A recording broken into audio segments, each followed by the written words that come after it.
эдийн засгийн асуудлыг бүхэлд нь улсынхаа төсөв, татвар энэ бодлогоо 30 жилийн туршид Монгол орны нийгэм эдийн засагт ямар өөрчлөлтүүд орсон бэ? Цаашдаа бид нар хамгийн багаар бодоход бас 30 жилийн хөгжлийг харж энэ өөрчлөлтийг хийхдээ яаж хийх вэ гэдэг энэ зөв зохицуултыг хийх ёстой. Түүнээс биш процессын зохицуултыг үндсэн хуульд битгий оруулаасаа гэсэн миний хувь хүний байр суурь байна.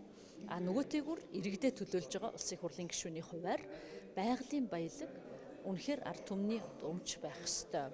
Газар доороо бид маш их баялагтай, таван хошуу малтай иргэдээ сайн сайхан амьдруулчих бололцоотой мөртлөө энэ 30 жилийн туршид яагаад бид нар энэ хуваарлтыг хийж чадаагүй ирсэн бэ гэдэг дээр энэ нэмэлт өөрчлөлтийн байгалийн баялагийг зохицуулах тэр үндэслэл яваасаа гэж ингэж харж байгаа. Тийм учраас баялагын хараал хүртсэн гэж бид нар хэд хэд улсуудад ярьдаг шүү дээ. Энэ яг туршлага дээр нь суурлаад байгалийн баялагийг иргэддээ тэгш хуваарлахдаа бид нар зөвхөн эдийн засгийн буюу ганцхан тэр хөрөнгө мөнгөний агуулгаар нь бити хараасаа Монгол хүний хөгжлийг дэмжсэн. Өнөөдөр төрж байгаа шинэ иргэн өндөр настан нас ялгахгүйгээр бүх хэрэгэнд тэр хүртээмж нь боловсрал олоход нь, эрүүл байхад нь, ажил орлоготой байхад нь дэмжсэн ийм баялагын хуваарлалт байгаасаа гэдэг зүйлийг концепцийн түвшинд буюу системийн түвшинд нь харж оруулахгүй бол